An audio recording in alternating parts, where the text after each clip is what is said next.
GST சீரமைப்பால் எந்த பொருட்கள் எவ்வளவு விலை குறைகிறது, எந்த பொருட்களின் விலை புது உச்சம் தொடுகிறது என்பதை விரிவாக பார்க்கலாம். மத்திய நிதியமைச்சர் நிர்மலா சீதாராமன் தலைமையில் நடைபெற்ற 56வது ஜிஎஸ்டி கவுன்சில் கூட்டத்தில் பல்வேறு சீர்திருத்தங்களை மேற்கொள்ள ஒப்புதல் அளிக்கப்பட்டது. இதில் எலக்ட்ரானிக் பொருட்கள் அதிகபட்சமாக 10% வரை வரி குறைகிறது. அதன்படி 43 இன்ச் டிவி சராசரியாக 2000 ரூபாய் வரையும், 73 இன்ச் டிவி 23,000 ரூபாய் வரையிலும் விலை குறையலாம் என எதிர்பார்க்கப்படுகிறது. அதேபோல ஏசி, பாத்திரம் கழுவும் இயந்திரங்களும் சராசரியாக 3,500 ரூபாய் முதல் 4,500 ரூபாய் வரை விலை குறையலாம் என எதிர்பார்க்கப்படுகிறது. அதே நேரம் ஆடம்பர பொருட்களுக்கு புதிய உச்ச வரம்பாக 40% விதிக்கப்பட்டுள்ள நிலையில் IPL உள்ளிட்ட விளையாட்டுகளுக்கான டிக்கெட் விலை கணிசமாக உயர்கிறது. முன்னதாக 1000 ரூபாய்க்கு விற்பனையான IPL டிக்கெட் வரியுடன் சேர்த்து 1,280 ரூபாய்க்கு விற்கப்பட்ட நிலையில் தற்பொழுது புதிய வரி அமைப்பின் கீழ் 1,400 ரூபாய் வரை விலை உயரும் என எதிர்பார்க்கப்படுகிறது. சிகரெட் தயாரிப்பு நிறுவனங்களும் விரைவில் விலை உயர்வை அறிவிக்கலாம் என எதிர்பார்க்கப்படுகிறது. அதே நேரம் 100 ரூபாய்க்கு கீழ் உள்ள சினிமா டிக்கெட்டுகளுக்கு 5% மட்டுமே GST வரி விதிக்கப்படுவது சினிமா ரசிகர்களுக்கு சற்று ஆறுதலை ஏற்படுத்தியுள்ளது. இருப்பினும் 100 ரூபாய்க்கு மேல் உள்ள சினிமா டிக்கெட்டுகளுக்கு 18% வரி விதிக்கப்பட்டுள்ளது குறிப்பிடத்தக்கது. இதனிடையே GST குறைப்பால் வேகன் மற்றும் ஆல்டோ ரக கார்கள் கணிசமாக விலை குறையும் என மாருதி சுசுகி தலைவர் RC பார்கவா தெரிவித்துள்ளார். ஆல்டோ ரக கார் 40 முதல் 50,000 ரூபாய் வரையிலும், வேகனார் ரக கார் 60,000 முதல் 67,000 ரூபாய் வரையிலும் விலை குறையும் என RC பார்கவா தெரிவித்துள்ளார். 4 மீட்டர் நீளத்திற்கு குறைவான 1200 cc திறன் கொண்ட சிறிய கார்கள் ஷோரூம் விலை 5 லட்சம் ரூபாய்க்கு விற்கப்படும் நிலையில் புதிய வரி அமைப்பால் 62,500 ரூபாய் வரை விலை குறையும் என எதிர்பார்க்கப்படுகிறது. அதே நேரம் இறக்குமதி பொருட்கள் மீதான 20 முதல் 22% அளவிலான செஸ் வரி நீக்கப்பட்டதால் சில ஆடம்பர கார்களின் விலை குறையும் என எதிர்பார்க்கப்படுகிறது. குறிப்பாக BMW X1 மாடல் கார் 51,50,000 ரூபாய்க்கு விற்பனையாகும் நிலையில் அது 46,30,000 ரூபாயாக விலை குறைய வாய்ப்பு உள்ளது. அதேபோல மெர்சிடிஸ் பென்ஸ் GLA விலை 50,50,000 ரூபாய்க்கு விற்பனையாகும் நிலையில் 45,45,000 ரூபாயாக விலை குறையும் என எதிர்பார்க்கப்படுகிறது. போர்ஷே 911 ரக கார் 2 கோடி ரூபாயில் இருந்து 1,80,00,000 ரூபாய் வரை விலை குறையலாம். ஆடி Q5 கார் 66,90,000 ரூபாயில் இருந்து 59,85,000 ரூபாய் வரை விலை குறையும் என எதிர்பார்க்கப்படுகிறது. லேண்ட் ரோவர் டிஃபெண்டர் 2,51,00,000 ரூபாய்க்கு விற்பனையாகும் நிலையில் 2,27,00,000 விலை குறைய வாய்ப்பு இருப்பதாக கூறப்படுகிறது.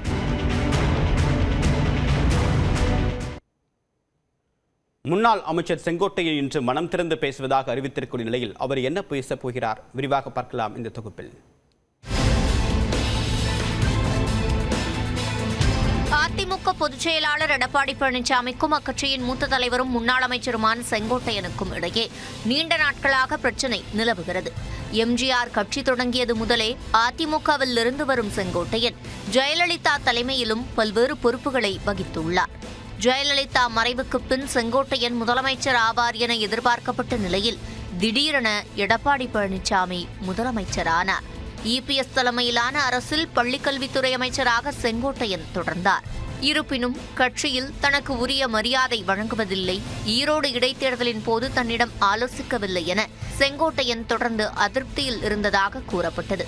இந்நிலையில் கடந்த பிப்ரவரி மாதம் நடந்த அத்திக்கடவு அவிநாசி திட்ட பாராட்டு விழாவில் எம்ஜிஆர் ஜெயலலிதா புகைப்படங்கள் இல்லாதது குறித்து வெளிப்படையாக விமர்சித்து தனது அதிருப்தியை செங்கோட்டையன் வெளிப்படுத்தினார். தொடர்ந்து EPS பெயரை உச்சரிப்பதை தவிர்த்து வந்த செங்கோட்டையன் அடுத்தடுத்து அமித்ஷா மற்றும் நிர்மலா சீதாராமனை சந்தித்து அதிரடி காட்டினார். இந்நிலையில் அதிமுக பாஜக கூட்டணி அமைந்ததும் அமைதி காத்த செங்கோட்டையன் திடீரென இன்று மனம் திறக்க உள்ளதாக தெரிவித்துள்ளார். அதே நேரம் இனி EPS செங்கோட்டையன் இடையிலான உறவு பசை போட்டு ஒட்டினாலும் ஒட்டாது என பத்திரிகையாளர் பிரியன் தெரிவித்துள்ளார். எடப்பாடியோட பாயிண்ட் என்னன்னா, அவருடைய சீனியராக இருக்கிறவர் அவர் நம்மளை மீறி அவங்க அரசியல் பண்ணிடுவாங்கன்னு எடப்பாடிக்கு ஒரு பயம் இருக்கிறதுனால செங்கோட்டையனை ஓரம் கட்டியே அவர் வச்சிருந்தார். கட்சியை ஒன்றுபடுத்தணும், பிரிந்தவர்களை ஒன்று சேர்க்கணும் அப்படின்ற மாதிரியான ஒரு விஷயத்தை சொல்கிறதுக்கு வாய்ப்பு இருக்குது. ஒன்று ஒரு சாஃப்ட் ஸ்டாண்ட் எடுக்கணும், அந்த ஹார்ட் ஸ்டாண்ட் எடுக்கணும். ஆனால் அவர் எந்த விதமான ஸ்டாண்ட் எடுத்தாலுமே அவர் எடப்பாடியோட அந்த குட் புக்ஸ்லேருந்து விலகிட்டார். இனிமேல் அவருக்கான எம்எல்ஏ சீட்டுக்கான வாய்ப்புகளோ அவருக்கு இனிமேல் கிடைக்காது. அதிமுகவில் இருந்து நீக்கப்பட்ட சசிகலா, டிடிவி தினகரன், ஓபிஎஸ் உள்ளிட்டோரை மீண்டும் இணைப்பது குறித்து செங்கோட்டையன் பேசுவாரா அல்லது இபிஎஸ் குறித்து பேசுவாரா என்ற எதிர்பார்ப்பு எழுந்துள்ளது. நியூஸ் 8 தமிழ்நாடு செய்திகளுக்காக செய்தியாளர் சுபாஷ் பிரபு. நாட்டின் சிறந்த கல்வி நிறுவனமாக சென்னை ஐஐடி தொடர்ந்து 7வது முறையாக தேர்வு செய்யப்பட்டுள்ளது. முதல் 100 இடங்களில் தமிழ்நாட்டை சேர்ந்த 17 நிறுவனங்கள் இடம்பெற்ற நிலையில் முதலமைச்சர் மு க ஸ்டாலின் பெருமிதம் தெரிவித்துள்ளார். தேசிய அளவில் சிறந்த கல்வி நிறுவனங்களின் பட்டியலை மத்திய அரசு ஆண்டுதோறும் வெளியிட்டு வருகிறது.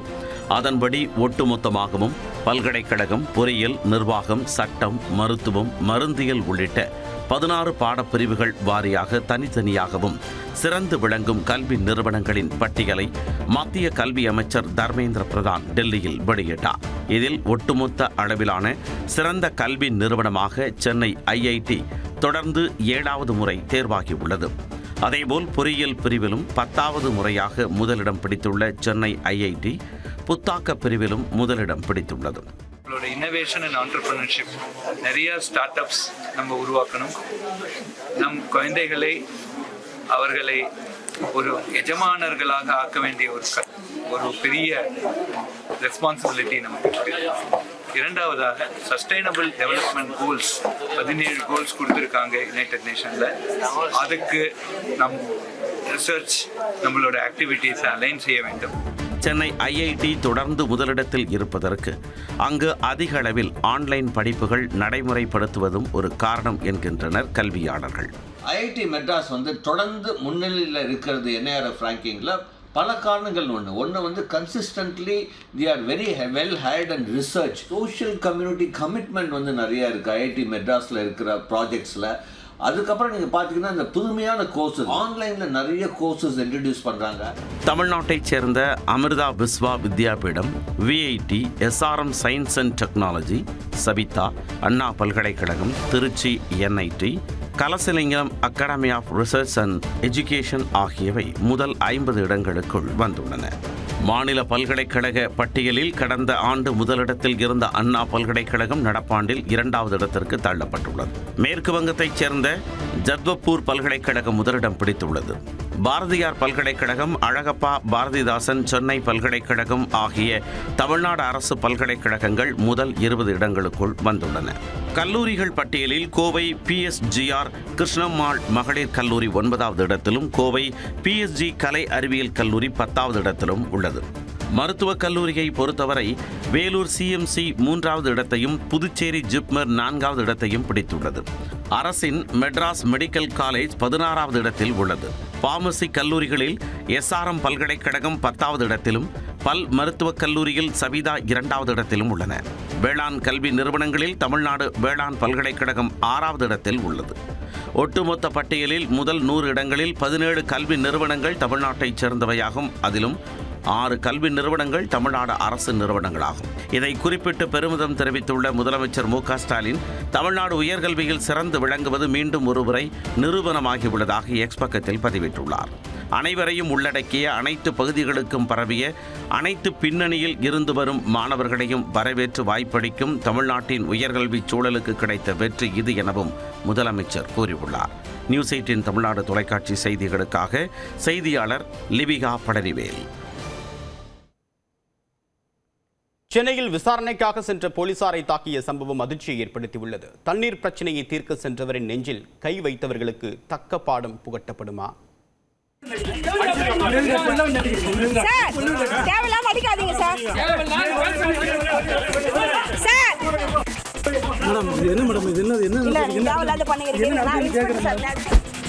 சென்னை நுளம்பூரில் உள்ள காவல் நிலையத்திலிருந்து 100 மீட்டர் தொலைவிற்குள் தனியார் அடுக்குமாடி குடியிருப்பு ஒன்று உள்ளது.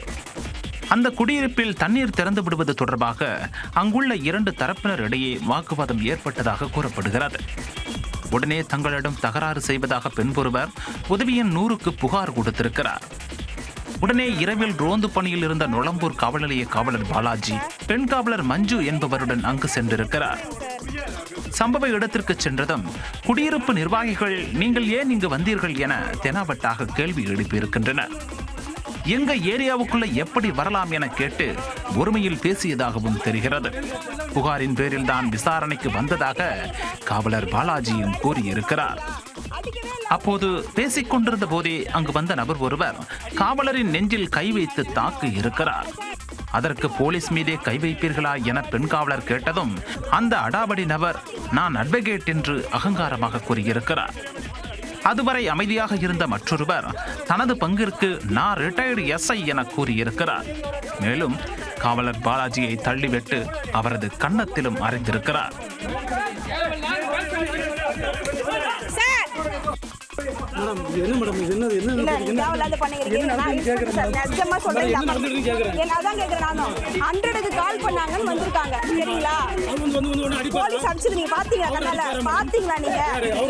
போதை ஆசாமிகள் தாக்கியதில் காவலருக்கு முகம் மற்றும் கை உள்ளிட்ட பகுதிகளில் காயம் ஏற்பட்டுள்ளது. பின்னர் மருத்துவமனையில் அனுமதிக்கப்பட்டு அவருக்கு சிகிச்சையும் அளிக்கப்பட்டுள்ளது. விசாரணைக்கு சென்ற இடத்தில் தாக்கப்பட்டது தொடர்பாக பாதிக்கப்பட்ட காவலர் புகார் அளித்துள்ளார். அதன் பேரில் நொளம்பூர் காவல் நிலையத்தில் வழக்கு பதிவு செய்யப்பட்டுள்ளது. இந்த நிலையில் காவலரை தாக்கிவிட்டு தலைமறைவான வெங்கடேஷ் மற்றும் செல்லப்பா ஆகிய இருவரையும் தனிப்படை போலீசார் கைது செய்துள்ளனர். முன்ஜாமீன் பெறும் நோக்கில் சென்ற இருவரையும் எழும்பூர் நீதிமன்றம் அருகே வைத்து அதிரடியாக கைது செய்துள்ளனர். அடுக்குமாடி குடியிருப்பில் தண்ணீர் பிரச்சனை தொடர்பாக விசாரணைக்கு சென்ற காவலரை கன்னத்தில் அறைந்து தாக்கிய வீடியோ வெளியாகி சென்னையில் பரபரப்பை ஏற்படுத்தியுள்ளது.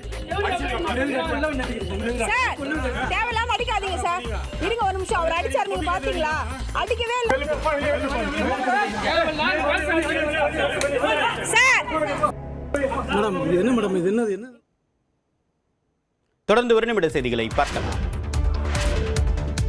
தமிழ்நாட்டில் செப்டம்பர் 8ஆம் தேதி 6 மாவட்டங்களில் கனமழை பெய்ய வாய்ப்புள்ளதாக சென்னை வானிலை ஆய்வு மையம் தெரிவித்துள்ளது. மேற்கு திசை காற்றின் வேக மாறுபாடு காரணமாக தமிழ்நாட்டில் செப்டம்பர் 7ஆம் தேதி வரை ஓரிரு இடங்களில் இடிமின்னலுடன் கூடிய மிதமான மழை பெய்ய வாய்ப்புள்ளதாக குறிப்பிடப்பட்டுள்ளது.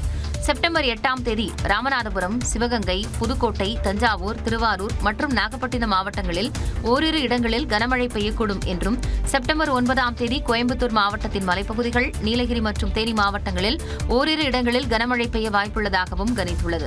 அதே நேரத்தில் இன்று தமிழ்நாட்டின் ஒரு சில இடங்களில் அதிகபட்ச வெப்பநிலை 3 டிகிரி செல்சியஸ் வரை அதிகரிக்கக்கூடும் என்றும் வானிலை மையம் தெரிவித்துள்ளது.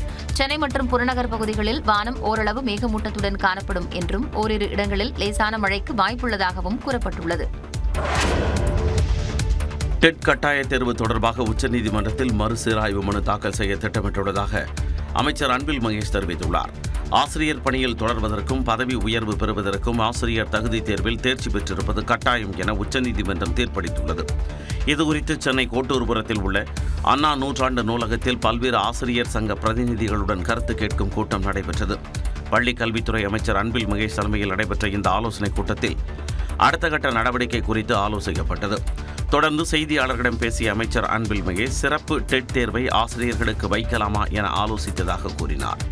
ஒரு ஃபவுண்டேஷன் அடித்தளமே பார்த்தீங்கன்னா ஒரு ஆட்டம் காணுகின்ற அளவிற்கான ஒரு தீர்ப்பு அவங்க வழங்கியிருக்கிறார்கள். அதை டெட்டு நடத்தலாமா, டெட்டு இல்லாமலே நாங்கள் இது சார்ந்த ஒரு தீர்ப்பு நாங்கள் வாங்க முடியுமா அப்படிங்கிற விதத்தில் தான் நாங்கள் பொறுத்து செய்ய. அரசு மற்றும் அரசு உதவி பெறும் பள்ளிகளில் மட்டும் 1,76,000 ஆசிரியர்கள் டெட் தேர்வு எழுத வேண்டிய நிலை இருப்பதாக கூறி அமைச்சர் அன்பில் மகேஷ் முதல்வரிடம் தொடர்ந்து கலந்தாலோசித்து வருவதாகவும் தெரிவித்தார். சுதந்திர இந்தியாவின் பெரிய பொருளாதார சீர்திருத்தங்களில் ஒன்று ஜிஎஸ்டி என பிரதமர் மோடி பெருமிதம் தெரிவித்துள்ளார். டெல்லியில் தேசிய விருதுகளுக்கு தேர்வு செய்யப்பட்ட ஆசிரியர்களுடன் கலந்துரையாடிய பிரதமர் மோடி ஜிஎஸ்டி சீர்திருத்தம் நாட்டு மக்களின் பணத்தை சேமிப்பது மட்டுமன்றி நாட்டின் வளர்ச்சியை வலுவாக்கும் வகையில் இரட்டிப்பு ஆதரவு மற்றும் வளர்ச்சியாக அமைந்துள்ளதாக கூறினார். नए जीएसटी रिफॉर्म से देश के हर परिवार को बहुत बड़ा फायदा होगा. गरीब, न्यू मिडिल क्लास, किसान, महिलाएं, स्टूडेंट्स, नौजवान सभी को நாட்டின் நீண்டகால கனவான ஜிஎஸ்டி வரி 8 ஆண்டுகளுக்கு முன் நனவாக்கப்பட்டதாக குறிப்பிட்ட பிரதமர் மோடி தான் பிரதமராக பொறுப்பேற்பதற்கு முன்னரே அதற்குரிய பேச்சுவார்த்தை நடந்தபோதும் தனது தலைமையிலான அரசை வெற்றிகரமாக செயல்படுத்தியதாக குறிப்பிட்டார். अब जीएसटी और भी ज्यादा सिंपल हो गया है, सरल हो गया है. தற்போது ஜிஎஸ்டி எளிமைப்படுத்தப்பட்டுள்ளதாக பிரதமர் மோடி கூறினார். வரலாற்று சிறப்புமிக்க ஜிஎஸ்டி சீர்திருத்தத்தை மனதார வரவேற்பதாக எடப்பாடி பழனிசாமி தெரிவித்துள்ள நிலையில் இபிஎஸ் பாஜகவின் குரலாகவே மாறிவிட்டதாக அமைச்சர் தங்கம் தென்னரசு விமர்சித்துள்ளார். ஜிஎஸ்டி சீர்திருத்தத்தை வரவேற்று எக்ஸ் பக்கத்தில் பதிவிட்டுள்ள அதிமுக பொதுச் செயலாளர் எடப்பாடி பழனிசாமி, மருத்துவம், விவசாயம், காப்பீடு மற்றும் அத்தியாவசிய பொருட்களின் விலை குறைய வழிவகை செய்யப்பட்டிருப்பதாக தெரிவித்துள்ளார். இதன் மூலம் பொதுமக்களின் நம்பிக்கை அதிகமாகி நாட்டின் பொருளாதார வளர்ச்சி வலுவடையும் என்றும் குறிப்பிட்டுள்ளார். இதனை தனது தொலைநோக்கு பார்வை மூலம் செயல்படுத்திய பிரதமர் மோடிக்கும் இடையேறாது உழைத்த மத்திய நிதியமைச்சர் நிர்மலா சீதாராமனுக்கும் வாழ்த்துக்கள் என்று இபிஎஸ் பதிவிட்டுள்ளார். இந்நிலையில் அதிமுக பொதுச் செயலாளர் எடப்பாடி பழனிசாமி பாஜகவின் குரலாகவே மாறிவிட்டதாக தமிழ்நாடு நிதியமைச்சர் தங்கம் தென்னரசு விமர்சித்துள்ளார். எக்ஸ் பக்கத்தில் பதிவிட்டுள்ள அவர், மாநில வருவாய், மாநில நிதி சுயாட்சியை பாதுகாப்பது குறித்து தனது பதிவில் இபிஎஸ் ஒரு வரி கூட கூறாதது ஏன் என கேள்வி எழுப்பியுள்ளார். தேர்தல் நெருங்கும் சூழலில் பாஜகவுடன் கூட்டணி வைத்து தமிழக மக்களின் நிதி நலனையும் உரிமைகளையும் எடப்பாடி பழனிசாமி புறக்கணிப்பதாகவும் அமைச்சர் தங்கம் தென்னரசு விமர்சித்துள்ளார். வருமானத்திற்கு அதிகமான சொத்து சேர்த்த வழக்கில் அமைச்சர் துரைமுருகனுக்கு எதிராக பிறப்பிக்கப்பட்ட பிடிவாரண்டை வரும் செப்டம்பர் 15ஆம் தேதி அமல்படுத்த சென்னை சிறப்பு நீதிமன்றம் உத்தரவிட்டுள்ளது. கடந்த 2006, 2011ஆம் ஆண்டு திமுக ஆட்சி காலத்தில் பொதுப்பணித்துறை அமைச்சராக பதவி வகித்த அமைச்சர் துரைமுருகன் வருமானத்திற்கு அதிகமாக 1,40,00,000 ரூபாய் சொத்துக்கள் சேர்த்ததாக 2011ஆம் ஆண்டில் லஞ்ச ஒழிப்புத்துறை வழக்கு பதிவு செய்தது. இவ்வழக்கில் அமைச்சர் துரைமுருகன் மற்றும் அவரது மனைவி சாந்தகுமாரி இருவரையும் விடுவித்து வேலூர் சிறப்பு நீதிமன்றம் 2017ஆம் ஆண்டு ஜனவரியில் உத்தரவிட்டிருந்தது. இதை எதிர்த்து லஞ்ச ஒழிப்புத்துறை தாக்கல் செய்த வழக்கை விசாரித்த சென்னை உயர்நீதிமன்றம் அமைச்சர் துரைமுருகன் மற்றும் அவரது மனைவியை விடுவித்த வேலூர் நீதிமன்ற உத்தரவை ரத்து செய்தது. பின்னர் இந்த வழக்கை விசாரித்த சென்னை சிறப்பு நீதிமன்றம் அமைச்சர் துரைமுருகன் அவரின் மனைவியை ஆஜர்படுத்த பிடிவாரண்ட் பிறப்பித்தது. இந்நிலையில் இந்த வழக்கு சிறப்பு நீதிமன்ற நீதிபதி பக்தவச்சலு முன் விசாரணைக்கு வந்தது. அப்போது அமைச்சர் துரைமுருகன் ஆஜராகவில்லை. மனைவி சாந்தகுமாரி ஆஜராகி தனக்கு எதிராக பிறப்பிக்கப்பட்ட பிடிவாரண்டை திரும்பப் பெற கோரி மனு தாக்கல் செய்தார். அதை ஏற்று பிடிவாரண்டை திரும்பப் பெற்று நீதிபதி உத்தரவிட்டார். பின்னர் வழக்கின் விசாரணையை செப்டம்பர் 15ஆம் தேதிக்கு தள்ளி வைத்த நீதிபதி அமைச்சர் துரைமுருகனுக்கு எதிராக பிறப்பிக்கப்பட்ட பிடிவாரண்டை அமல்படுத்த காவல்துறைக்கு உத்தரவிட்டார். தொண்டர்கள் விரும்பும் கூட்டணி விரைவில் அறிவிக்கப்படும் என பாமக தலைவர் அன்புமணி தெரிவித்துள்ளார். சேலம் மாவட்டத்தில் பல்வேறு நிகழ்ச்சிகளில் பாமக தலைவர் அன்புமணி பங்கேற்றார். அப்போது நிகழ்ச்சி ஒன்றில் தொண்டர்கள் மத்தியில் பேசிய அவர், திமுக அரசு வாக்குறுதிகள் நிறைவேற்றுவதில் ஃபெயில் மார்க் வாங்கியிருப்பதாக விமர்சித்தார். திமுகவுடைய வாக்குறுதியில 13 விழுக்காடு தான் திமுக நிறைவேற்றிருக்கிறார்கள். வெறும் 13. ஒரு எக்ஸாம்னா 35 தான் பாஸ் மார்க். திமுக வாங்கினது எவ்வளோ? 13 மார்க் தான் வாங்கியிருக்கு. ஃபெயில் ஆயிடுச்சு. ஒரு 4 மாசம் தான் கொடுத்துங்க. அப்ப நம்ம ஆட்சி தான். நீங்க எதிர்பார்க்கிற கூட்டணி விரைவில் அறிவிக்கப்படும். பின்னர் சேலம் விமான நிலையத்தில் செய்தியாளர்களிடம் பேசிய அன்புமணி, திமுக உதவியுடன் தான் அன்புமணி எம்பி ஆனார் என்ற அமைச்சர் ஏவவேலுவின் கருத்துக்கு பதிலளித்தார். அதன்படி திமுக தனித்து போட்டியிட்டால் பாமக தனித்து போட்டியிட தயங்காது என்றார். திமுக தனியாக போட்டியிட்டால் பாமக தனியாக போட்டியிட தயங்காது. செப்டம்பர் 13ஆம் தேதி முதல் தவேக தலைவர் விஜய் தமிழ்நாடு முழுவதும் சுற்றுப்பயணம் மேற்கொள்ள உள்ளதாக தகவல் வெளியாகியுள்ளது. தமிழ்நாடு சட்டமன்ற தேர்தலுக்கு சில மாதங்களே உள்ள நிலையில் தமிழக வெற்றிக் கழக தலைவர் விஜய் தமிழ்நாடு முழுவதும் மக்கள் சந்திப்பு நிகழ்வுகளில் ஈடுபட திட்டமிட்டுள்ளார். அதன்படி வரும் 13ஆம் தேதி முதல் தவேக தலைவர் விஜய் சுற்றுப்பயணம் மேற்கொள்ள உள்ளதாக தகவல் வெளியாகியுள்ளது. விஜயின் சுற்றுப்பயணம் 10 வாரங்களாக திட்டமிடப்பட்டுள்ளதாகவும் 3 கட்டங்களாக பயணத்தை மேற்கொள்ள முடிவு செய்துள்ளதாகவும் கூறப்படுகிறது. மேலும் திருச்சி அல்லது அதைச் சுற்றியுள்ள ஏதாவது ஒரு மாவட்டத்தில் இருந்து பயணத்தை தொடங்க விஜய் திட்டமிட்டுள்ளதாகவும் தகவல் வெளியாகியுள்ளது. கட்சியின் நிர்வாக வசதிக்காக மாவட்டங்களை 120ஆக பிரித்து நிர்வாகிகள் நியமிக்கப்பட்டுள்ள நிலையில் அதில் நாள் ஒன்றுக்கு 2 மாவட்டங்களுக்கு விஜய் செல்லும் வகையில் திட்டத்தை வடிவமைக்க ஆலோசனை நடப்பதாகவும் தகவல் வெளியாகியுள்ளது. தமிழக பாஜகவில் நயினார் நாகேந்திரனின் மகனுக்கு புதிய பொறுப்பு வழங்கப்பட்டுள்ளது. பாஜக தேசிய தலைவர் நட்டா அனுமதியுடன் புதிய நிர்வாகிகளை நியமித்துள்ளதாக பாஜக மாநில தலைவர் நயினார் நாகேந்திரன் தெரிவித்துள்ளார். அதன்படி சுற்றுச்சூழல் பாதுகாப்பு பிரிவு அமைப்பாளராக கோபிநாத் அறிவிக்கப்பட்டுள்ளார். ஆன்மீக மற்றும் கோயில் மேம்பாட்டு பிரிவு அமைப்பாளராக ஷெல்வியும், விளையாட்டு மற்றும் திறன் மேம்பாட்டு பிரிவு அமைப்பாளராக நயினார் நாகேந்திரனின் மகன் நயினார் பாலாஜியும் நியமனம் செய்யப்பட்டுள்ளனர். நயினார் பாலாஜி ஏற்கனவே மாநில இளைஞரணி துணைத் தலைவர் பொறுப்பில் இருந்த நிலையில் புதிய பொறுப்பு வழங்கப்பட்டுள்ளது. அரசு தொடர்பு மற்றும் மத்திய நலத்திட்டங்கள் பிரிவு அமைப்பாளராக சூரிய நாராயணனும், பிரச்சார பிரிவு அமைப்பாளராக பாண்டியராஜும் நியமனம் செய்யப்பட்டுள்ளனர். தமிழ் இலக்கிய மற்றும் தமிழ் மேம்பாட்டு பிரிவு அமைப்பாளராக முன்னாள் எம்எல்ஏ அன்பழகன் நியமனம் செய்யப்பட்டுள்ளார். அதேபோல உள்ளாட்சி மேம்பாட்டு பிரிவு, வர்த்தக பிரிவு என 25 பிரிவுகளுக்கு நயினார் நாகேந்திரன் அமைப்பாளர்களை அறிவித்துள்ளார். டாஸ்மாக் கடைகளில் காலி மதுபான பாட்டில்களை திரும்பப் பெறும் திட்டத்தை தமிழகம் முழுவதும் நவம்பர் 30ஆம் தேதிக்குள் அமல்படுத்த வேண்டும் என சென்னை உயர்நீதிமன்றம் உத்தரவிட்டுள்ளது. மலைப்பகுதிகளில் மதுபான பாட்டில்கள் வீசப்படுவதை தடுக்க ஒவ்வொரு பாட்டிலுக்கும் 10 ரூபாய் அதிகம் வைத்து விற்பனை செய்துவிட்டு காலி பாட்டில்களை திரும்ப தரும் பட்சத்தில் 10 ரூபாயை திரும்ப அடிப்பது என காலி பாட்டில்களை திரும்ப பெறும் திட்டத்தை அமல்படுத்த சுற்றுச்சூழல் மற்றும் வன பாதுகாப்பு தொடர்பான வழக்குகளை விசாரிக்கும் சிறப்பு அமர்வு உத்தரவிட்டிருந்தது. இது சம்பந்தமான வழக்குகள் நீதிபதிகள் என் சதீஷ்குமார், டி பரத சக்கரவர்த்தி அடங்கிய சிறப்பு அமர்வில் இன்று மீண்டும் விசாரணைக்கு வந்தன. அப்போது டாஸ்மாக் தரப்பில் காலி பாட்டில்களை திரும்பப் பெறும் திட்டம் மாநிலத்தில் 15 மாவட்டங்களில் முழுமையாக அமல்படுத்தப்பட்டுள்ளது என்றும் 7 மாவட்டங்களில் பகுதி அளவுக்கு அமல்படுத்தப்பட்டுள்ளது என்றும் தெரிவித்த அரசு தரப்பு மாநிலம் முழுவதும் திட்டத்தை அமல்படுத்த அவகாசம் வழங்க வேண்டும் என கோரிக்கை விடுத்தது. காலி பாட்டில்களை திரும்பப் பெறும் திட்டத்தை அமல்படுத்த வழங்கிய அவகாசம் ஏற்கனவே முடிவடைந்து விட்டதை சுட்டிக்காட்டிய நீதிபதிகள் நவம்பர் 30ஆம் தேதிக்குள் தமிழகம் முழுவதும் அமல்படுத்த வேண்டும் என உத்தரவிட்டு விசாரணையை அக்டோபர் 10ஆம் தேதிக்கு தள்ளி வைத்தனர். பூந்தமல்லி முதல் சுங்குவார்சத்திரம் வரையிலான மெட்ரோ ரயில் பணிகளுக்கு முதல் கட்டமாக 2124 கோடி நிதி ஒதுக்கீடு செய்து தமிழ்நாடு அரசு உத்தரவிட்டுள்ளது. பூந்தமல்லி முதல் பரந்தூர் விமான நிலையம் வரையிலான மெட்ரோ ரயில் திட்டத்திற்கு தமிழக அரசு ஏற்கனவே ஒப்புதல் அளித்துள்ள நிலையில் முதல் கட்டமாக பூந்தமல்லி முதல் சுங்குவார்சத்திரம் வரை 27.9 கிலோமீட்டர் தூரத்திற்கு மெட்ரோ பணிகளை மேற்கொள்ள நிதி ஒதுக்கீடு செய்துள்ளது. பரந்தூரில் சர்வதேச விமான நிலையம் அமைய உள்ள நிலையில் பூந்தமல்லி முதல் பரந்தூர் வரை 44 கிலோமீட்டர் தூரத்திற்கு மெட்ரோ ரயில் அமைக்க திட்ட அறிக்கை தயாரிக்கப்பட்டுள்ளது. இந்த திட்டம் பூந்தமல்லியிலிருந்து ஸ்ரீபெரும்புத்தூர் வழியாக 19 மெட்ரோ நிலையங்களை உள்ளடக்கி 2 கட்டங்களாக செயல்படுத்தப்பட உள்ளது. அதன்படி முதற்கட்டமாக பூந்தமல்லி முதல் சுங்குவார்சத்திரம் வரை நிலம் கையகப்படுத்துதல், மரங்களை வெட்டுதல், மீண்டும் நடுதல், சாலை உள்ளிட்ட பணிகளுக்காக 2126 கோடி நிதி வழங்கப்பட்டுள்ளது. சமீபத்தில் சென்னை விமான நிலையம் முதல் கிளாம்பாக்கம் வரை மெட்ரோ விரிவாக்க பணிக்காக தமிழக அரசு 1964 கோடி ஒதுக்கீடு செய்தது குறிப்பிடத்தக்கது. சென்னையில் வளர்ப்பு நாய்களுக்கு அடுத்த மாதம் முதல் மைக்ரோசிப் பொருத்துவது கட்டாயம் என மாநகராட்சி முடிவு செய்துள்ளது. இதற்காக 2 லட்சம் மைக்ரோசிப்புகள் கொள்முதல் செய்யப்பட்டுள்ளதாக கூறப்பட்டுள்ளது.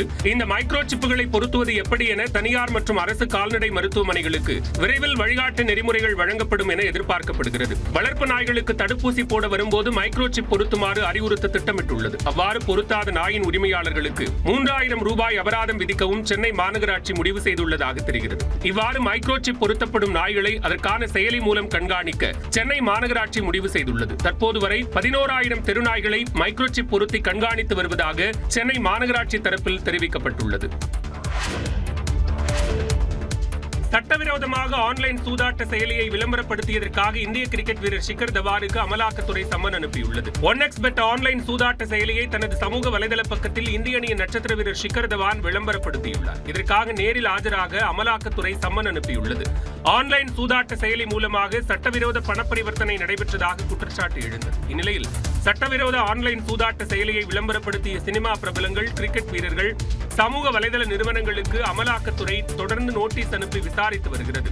அந்த வகையில் கடந்த மாதம் சுரேஷ் ரெய்னா, ஹர்பஜன் சிங், பிரகாஷ் ராஜ், விஜய் தேவரகொண்டா ஆகியோர்களுக்கு நோட்டீஸ் அனுப்பப்பட்டு நேரில் ஆஜரான நிலையில் தற்போது ஷிகர் தவான் இணைந்துள்ளார். அண்மையில் ஆன்லைனில் பணம் வைத்து விளையாடப்படும் அனைத்து செயலிகளுக்கும் இந்தியாவில் தடை விதிக்கப்பட்ட நிலையில் ஆன்லைன் சூதாட்ட செயலி பண மோசடி விசாரணை தீவிரப்படுத்தப்பட்டுள்ளது. இந்தியா உள்ளிட்ட நாடுகளுக்கு விதிக்கப்பட்ட வரிகள் சட்டவிரோதம் என்ற நீதிமன்றத்தின் தீர்ப்பை எதிர்த்து ட்ரம்ப் அரசு அமெரிக்க உச்சநீதிமன்றத்தில் மேல்முறையீடு செய்துள்ளது. உக்ரைன் மீதான ரஷ்யாவின் போரை ஆதரிக்கும் வகையில் இந்தியா நாட்டிடம் கச்சா எண்ணெய் வாங்குவதாக குற்றம் சாட்டிய அமெரிக்க அதிபர் ட்ரம்ப் இந்திய பொருட்களுக்கு 50% வரியை விதித்தார். அதேபோல் சீனா, பிரேசில், மெக்சிகோ உள்ளிட்ட பல்வேறு நாடுகளுக்கும் வரி விதிப்பை அதிகப்படுத்தினார். இதை எதிர்த்து அமெரிக்க நீதிமன்றத்தில் வழக்கு தொடரப்பட்ட நிலையில் அதை விசாரித்த நீதிபதி அவசரகால அதிகார சட்டங்களை கொண்டு ட்ரம்ப் வரி விதிப்பை அதிகரித்தது சட்டவிரோதம் என தெரிவித்தது. இந்நிலையில் நீதிமன்றத்தின் தீர்ப்பை எதிர்த்து அமெரிக்க அரசு உச்சநீதிமன்றத்தில் மேல்முறையீடு செய்துள்ளது. அந்த மனுவில் அமெரிக்கா விதித்துள்ள வரி அதிகப்படியானது அல்ல என்றும் உக்ரைனில் அமைதியை ஏற்படுத்தும் வகையில் அரசு மேற்கொண்ட பொருளாதார நடவடிக்கை என்றும் தெரிவிக்கப்பட்டுள்ளது. இந்த மனுவை உச்சநீதிமன்றம் விரைந்து விசாரிக்க அமெரிக்க அதிபர் ட்ரம்ப் வலியுறுத்தியுள்ளார். இந்தியா அமெரிக்கா இடையிலான உறவு வலுவாக இருப்பதாக மத்திய அமைச்சர் பியூஷ் கோயல் தெரிவித்திருக்கிறார். சீனாவில் இந்தியாவின் வணிக வாய்ப்புகளை விரிவுபடுத்த நடவடிக்கை எடுக்கப்பட்டு வருவதாகவும் அவர் கூறியுள்ளார். நியூஸ் 18 குழும ஆசிரியர் ராகுல் ஜோஷிக்கு பிரத்யேக பேட்டி அளித்த மத்திய தொழில்துறை அமைச்சர் பியூஷ் கோயல் ஜிஎஸ்டி சீர்திருத்தம், அமெரிக்கா சீனாவுடனான உறவு உள்ளிட்ட பல்வேறு விவகாரங்கள் குறித்து பேசினார். உக்ரைன் மீதான ரஷ்யாவின் ராணுவ நடவடிக்கையை கச்சா எண்ணெய் வாங்குவதன் மூலம் இந்தியா ஊக்குவிப்பதாக ட்ரம்பின் பொருளாதார ஆலோசகர் பீட்டர் நவேரோ விமர்சித்தது அதிர்ச்சி அளிப்பதாக கூறிய பியூஷ் கோயல், அரசின் கருத்தை தாண்டி அந்த விவகாரத்தில் பீட்டர் நவேரோவின் தனிப்பட்ட கருத்தாகவே பார்ப்பதாகவும் தெரிவித்தார். இந்தியா அமெரிக்கா நட்புறவு குறித்து விமர்சனங்கள் தற்காலிகமானது என்று கூறினார். நட்பு நாடுகளான இந்தியா அமெரிக்கா இடையிலான உறவு தொடர்ந்து வளரும் என்றும் குறிப்பிட்டார். இந்தியாவும் அமெரிக்காவும் வர்த்தக வரி விதிப்பு தொடர்பாக சமூக தீர்வு காண இணைந்து செயல்படும் என்றும் சில மாதங்களில் முடிவு எட்டப்படும் என்றும் உறுதியளித்தார். Irrespective, we will continue to be friends. We will continue to be engaged with the United States, and I'm sure we will continue to have greater economic relationships, defense relationships, greater interest in a safe, fair and secure Indo-Pacific. In some sense, it's a very multi-dimensional relationship. அமெரிக்காவின் வர்த்தக வரி விதிப்பு இந்தியாவில் மொத்த உள்நாட்டு உற்பத்தியில் பெரிய தாக்கத்தை ஏற்படுத்தாது என்று கூறிய பியூஷ் கோயல், சர்வதேச அளவிலான ஏற்றுமதி மற்றும் தடையற்ற வர்த்தக ஒப்பந்தங்களை மேற்கொள்ள செயற்கை நுண்ணறிவு தொழில்நுட்பத்தின் மூலம் 50 நாடுகளை இந்தியா அடையாளம் கண்டுள்ளதாகவும் தெரிவித்தார். ஓமன், நியூசிலாந்து நாடுகளுடன் தடையற்ற வர்த்தக ஒப்பந்தம் இந்த ஆண்டு இறுதிக்குள் கையெழுத்தாகும் என்றும், கடந்த ஆண்டை விட இந்த ஆண்டு ஏற்றுமதி அதிகரிக்கும் என்றும் கூறினார். சீனாவுடனான உறவை மீட்டெடுப்பது இயற்கையானது எனவும் பியூஷ் கோயல் குறிப்பிட்டார். We have a huge trade deficit with China. So how do we ensure greater access to Indian goods and services in China? Prime Minister Modi has raised this issue in his dialogue with his counterpart in China. Okay. And we will be looking to work together to see how we can expand opportunities for Indian businesses in China. GST சீர்திருத்தம் குறித்து பேசிய பியூஷ் கோயல், கடந்த 56 ஆண்டுகளில் ஏற்பட்ட மிகப்பெரிய மாற்றம் என பெருமிதம் தெரிவித்தார். வரி குறைப்பால் உள்நாட்டில் தேவை அதிகரிக்கும் எனவும், இது உற்பத்தி மற்றும் வேலைவாய்ப்பை ஊக்குவிக்கும் என்றும் நம்பிக்கை தெரிவித்தார். கட்டுமான பொருட்கள் விலை குறைவதால் நடுத்தர மக்கள் வீடு கட்ட முடியும் என்றும், வேளாண் உபகரணங்கள் விலை குறைப்பது விவசாயத்தை நவீனமயமாக்கவும் உற்பத்தி திறனை அதிகரிக்கவும் உதவும் என்றும் தெரிவித்தார். 2027ஆம் ஆண்டிற்குள் இந்தியா 3வது பெரிய பொருளாதார நாடாக உருவெடுக்கும் என்று கூறினார். டாலருக்கு நிகரான இந்திய ரூபாயின் மதிப்பு வரலாறு காணாத வீழ்ச்சியை சந்தித்து வரும் நிலையில் எதிர்காலத்தில் ரூபாய் மதிப்பு இயல்பு நிலையை அடையும் என்றும் பியூஷ் கோயல் உறுதியளித்தார். வாழ்வியல் தத்துவத்தை உலகிற்கு எடுத்துரைத்தவர் பெரியார் என்று லண்டனில் முதலமைச்சர் மு க ஸ்டாலின் பெருமிதத்துடன் தெரிவித்துள்ளார். இங்கிலாந்து தலைநகர் லண்டனுக்கு அரசுமுறை பயணம் மேற்கொள்ளக்கூடிய முதலமைச்சர் மு க ஸ்டாலின் ஆக்ஸ்போர்ட் பல்கலைக்கழகத்தில் பெரியாரின் உருவப்படத்தை திறந்து வைத்தார்.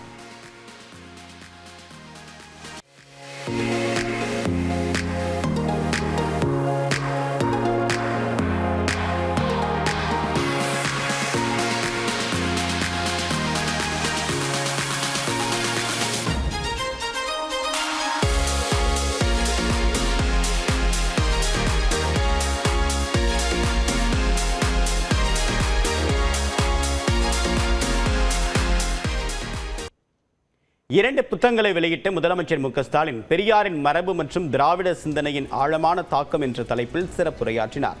அப்போது வாழ்வியல் தத்துவத்தை உலகிற்கு எடுத்துரைத்தவர் பெரியார் என்று முதலமைச்சர் பெருமிதத்துடன் குறிப்பிட்டார். பெரியாரின் கருத்துக்களை உலகம் முழுவதும் எடுத்துச் செல்ல வேண்டும் என்றும் முதலமைச்சர் வலியுறுத்தியுள்ளார். உலகத்தில் எந்த அகராதியை கொண்டு வந்து காட்டினாலும் இதை விட சிறந்த சொல்ல காட்ட முடியாதுன்னு சொன்னார் தந்தை பெரியார். ஒரு மனிதனுக்கு சுயமரியாதை இனத்தை ஊட்டிட்டா அவன் வெற்றி பெற்றுடுவான்னு சொன்னார். அது மட்டுமல்ல, உலகத்திலேயே உயிரை கொடுத்து பெற வேண்டிய ஒண்ணே ஒன்று என்னன்னு கேட்டீங்கன்னா சுயமரியாதை தான் அழுத்த திருத்தமாக சொன்னார். மனிதனுடைய சுயமரியாதையை காக்கத்தான் எல்லா அரசியல் தத்துவங்களும் தேவைன்னு சொல்லி தான் உருவாக்கின இயக்கத்துக்கே சுயமரியாதை இயக்கம்னு பேர் வச்சார். தொடர்ந்து பேசியவர் ஆக்ஸ்போர்ட் பல்கலைக்கழகத்தில் பெரியாரின் படத்தை திறந்து வைத்ததை விட தனக்கு வேறு பெருமை இல்லை என்று கூறியுள்ளார்.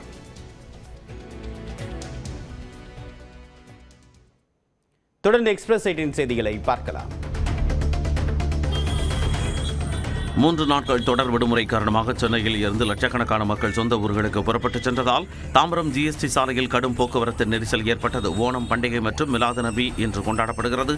அத்துடன் சனி ஞாயிறு வார விடுமுறை என்பதால் சென்னையில் இருந்து லட்சக்கணக்கானோர் தங்களது சொந்த ஊர்களுக்கு புறப்பட்டு சென்றனர். இதனால் சென்னை குரோம்பேட்டை முதல் பெருங்கடத்தூர் வரை வாகனங்கள் அணிவகுத்து நின்றன. மிலாடி நபி தொடர் வார விடுமுறையொட்டி ஆமினி பேருந்துகளில் கூடுதல் கட்டணம் வசூலித்தால் அபராதம் விதிக்கப்படும் என தமிழக போக்குவரத்து துறை தரப்பில் எச்சரிக்கை விடுக்கப்பட்டுள்ளது. கூடுதல் கட்டண வசூலிப்பை தடுக்க சிறப்பு குழு அமைக்கப்பட்டுள்ளதாகவும் தெரிவிக்கப்பட்டுள்ளது. அதேபோல அனுமதி இல்லாமல் இயங்கும் ஆமினி பேருந்துகளை சிறைபிடிக்கவும் உத்தரவிடப்பட்டுள்ளது. ஓணம் பண்டிகையையொட்டி சென்னையிலிருந்து கேரளா செல்லும் விமான டிக்கெட் கட்டணம் மும்மடங்கு உயர்ந்துள்ளது. சென்னையிலிருந்து திருவனந்தபுரத்திற்கு செல்ல சாதாரண நாட்களில் 4,359 ரூபாய் கட்டணம் உள்ள நிலையில் தற்போது 19,903 ரூபாயாக உயர்ந்துள்ளது. சென்னையிலிருந்து கொச்சிக்கு செல்ல 3,713 ரூபாயாக இருந்த கட்டணம் 11,798 ரூபாயாக அதிகரித்துள்ளது. இதேபோன்று சென்னையிலிருந்து கோழிக்கோடுக்கு செல்ல 3,629 ரூபாயாக இருந்த விமான கட்டணம் தற்போது 10,286 ரூபாயாக உயர்ந்துள்ளது. சென்னை கேரளாவிற்கு செல்லும் விமானங்களின் கட்டணம் உயர்ந்ததால் பயணிகள் அதிர்ச்சி அடைந்துள்ளனர். சென்னை எழும்பூர் ரயில் நிலையத்தில் மேம்பாட்டு பணி காரணமாக தென் மாவட்டங்களுக்கு செல்லும் 3 விரைவு ரயில்கள் வரும் 10ஆம் தேதி முதல் நவம்பர் 9ஆம் தேதி வரை எழும்பூருக்கு பதிலாக தாம்பரத்திலிருந்து புறப்பட்டு செல்லும் என்று தெற்கு ரயில்வே அறிவித்துள்ளது. அதன்படி திருச்சி எழும்பூர் இடையிலான மலைக்கோட்டை விரைவு ரயில், மதுரை எழும்பூர் இடையிலான பாண்டியன் விரைவு ரயில், ராமேஸ்வரம் எழும்பூர் இடையிலான ராமேஸ்வரம் விரைவு ரயில் ஆகியவை தாம்பரத்திலிருந்து புறப்பட்டு செல்லும் என்று தெரிவிக்கப்பட்டுள்ளது. ரேயான், பாலிஸ்டர் உள்ளிட்ட நூல் ரகங்களுக்கு 5% GST குறைக்கப்பட்டதற்கு தமிழ்நாடு விசைத்தறி சங்கங்களின் கூட்டமைப்பு வரவேற்பு தெரிவித்துள்ளது. மேலும் 13 மாத GST நிலுவைத் தொகையான 500 கோடி ரூபாயை விடுவிக்க வேண்டும் என்றும் வலியுறுத்தியுள்ளது. தொழில் முதலீட்டுக்கான தொகை எங்களுக்கு கிடைச்சதுன்னா இன்னும் சிறப்பாக இந்த தொழிலை செய்கிறதுக்கும் இந்த தொகை இல்லாமல் பல லட்சம் தொழிலாளர்களுக்கு வேலைவாய்ப்பு வழங்க முடியாமல் பல பேர் தொழிலை விட்டு போனவங்க மீண்டும் இந்த தொழிலுக்கு வரக்கூடிய சூழல் ஏற்படும் என்பதை மத்திய அரசுக்கு கவனத்துக்கு கொண்டு வருவதோடு நீலகிரி மாவட்டம் கூடலூரிலிருந்து கேரளா செல்லும் சாலையில் பைக்கில் சென்றவர்கள் யானையிடமிருந்து நூலிழையில் உயிர் தப்பினர். பால்மேடு எனும் பகுதியில் யானை ஒன்று வனப்பகுதியிலிருந்து வெளியேறி சாலையை கடந்து மறுபகுதிக்கு சென்றது. அப்போது பைக்கில் வந்த கேரள சுற்றுலா பயணிகள் 2 யானையிடமிருந்து உயிர் தப்பினர்.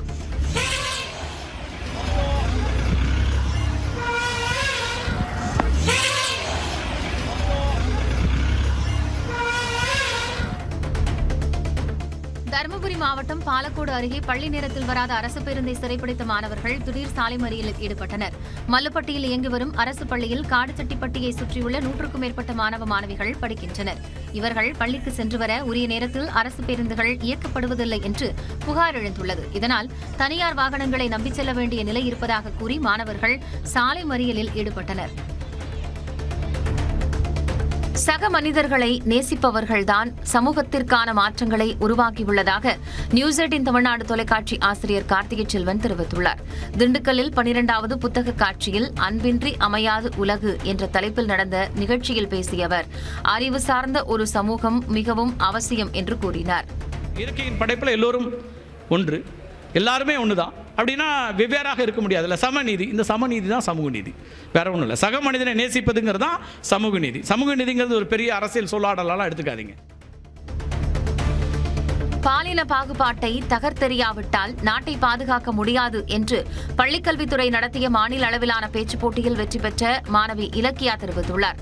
திண்டுக்கல்லில் 12வது புத்தக காட்சியில் நடந்த நிகழ்ச்சியில் கலந்து கொண்டு பேசிய அவர் சமத்துவம்தான் சமுதாயத்தை பாதுகாக்கும் என்றார். பள்ளிகளில் மட்டுமே சமத்துவம், மனிதத்துவம் கற்றுக் கொடுக்கப்படுவதாகவும் தெரிவித்தார்.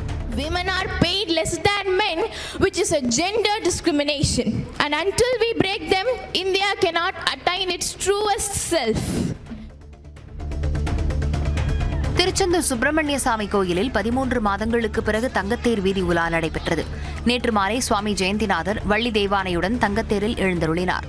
அமைச்சர்கள் சேகர்பாபு, அனிதா ராதாகிருஷ்ணன் ஆகியோர் தங்கத்தேரை வடம் பிடித்து இழுத்து தொடங்கி வைக்க பக்தர்கள் தேரை இழுத்துச் சென்று வழிபட்டனர்.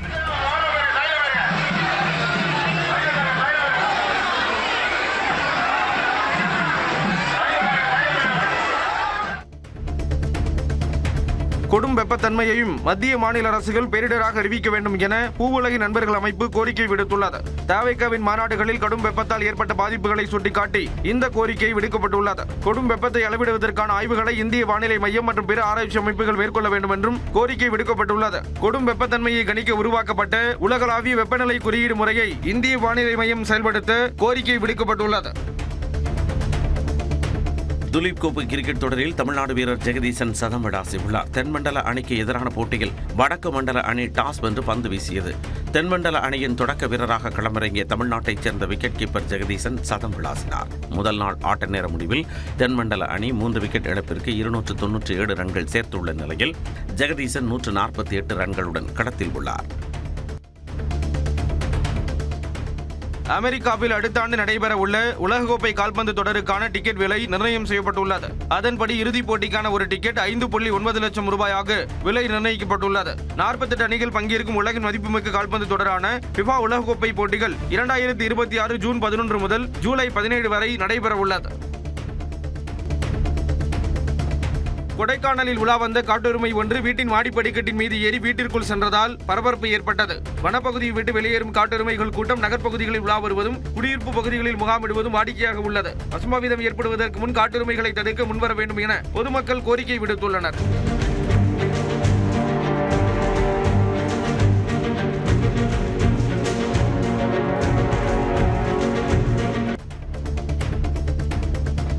நாகையில் ஓய்வு பெற்ற வட்டாட்சியரின் உடலுக்கு மருத்துவர்களும் மருத்துவ மாணவர்களும் சல்யூட் அடித்து மரியாதை செலுத்தினர். வெளிப்பாளையம் காளியம்மன் கோவில் தெருவைச் சேர்ந்த ஓய்வு பெற்ற வட்டாட்சியர் சிவக்குமார் தன்னுடைய உடலை மருத்துவத்துறைக்கு தானம் செய்ய விருப்பம் தெரிவித்து விண்ணப்பித்திருந்தார். கடந்த 31ஆம் தேதி சிவக்குமார் இயற்கை மரணம் அடைந்த நிலையில் அவரது உடலை குடும்பத்தினர் ஒரத்தூர் மருத்துவக் கல்லூரியில் ஒப்படைத்தனர்.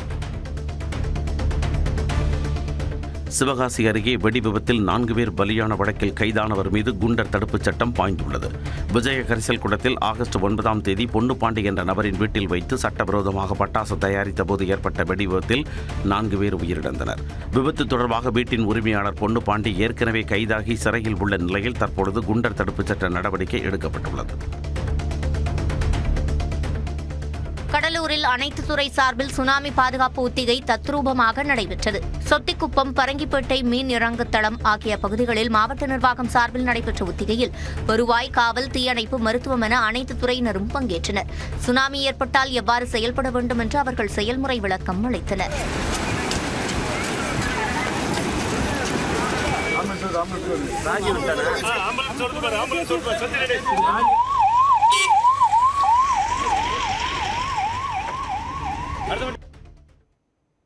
பலத்த கனமழையால் பல்வேறு வடமாநிலங்களில் பொதுமக்களின் இயல்பு வாழ்க்கை தொடர்ந்து முடங்கியுள்ளது.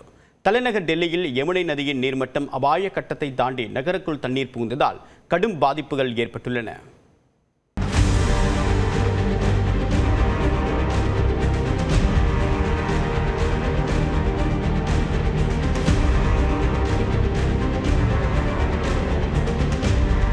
பருவமழை சீற்றத்தின் காரணமாக பஞ்சாப், டெல்லி மற்றும் அதை ஒட்டிய பகுதிகளில் இடைவிடாது மழை பெய்து வருகிறது.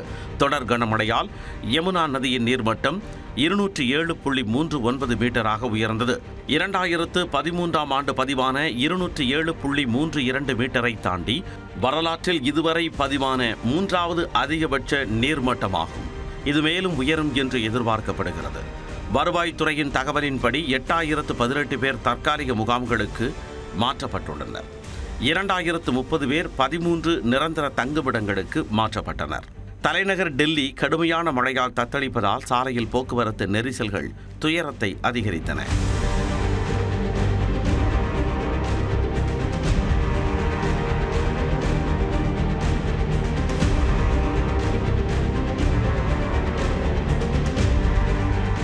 பழைய டெல்லியில் யமுனை நதிக்கரையோரம் உள்ள மெட்ரோ கேட் செல்லும் பாதை நீரில் மூழ்கியதால் தற்காலிகமாக மூடப்பட்டது. மேலும் மோசமான வானிலை காரணமாக டெல்லியில் இருந்து பிற நகரங்களுக்கான விமான சேவை பாதிப்பு குறித்து பயணிகளுக்கு விமான நிறுவனங்கள் ஆலோசனைகளை வழங்கியுள்ளன.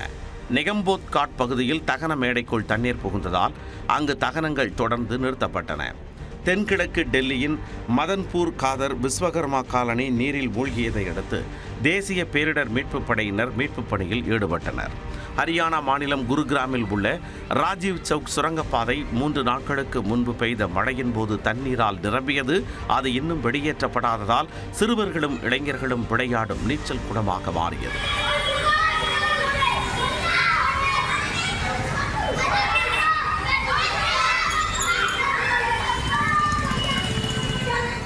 குருகிராம் டெல்லி நெடுஞ்சாலை போக்குவரத்து நெரிசல் மிகவும் பாதிக்கப்பட்டுள்ள நிலையில் இளைஞர் ஒருவர் இருசக்கர வாகனத்தை தனது தோளில் சுமந்து சென்றது இணையத்தில் வைரலானது.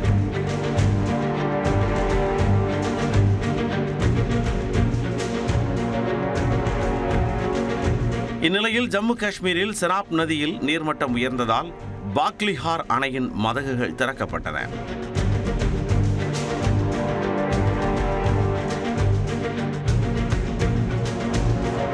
உள்ளூர்வாசிகள் எச்சரிக்கையாக இருக்க அறிவுறுத்தப்பட்டுள்ளது.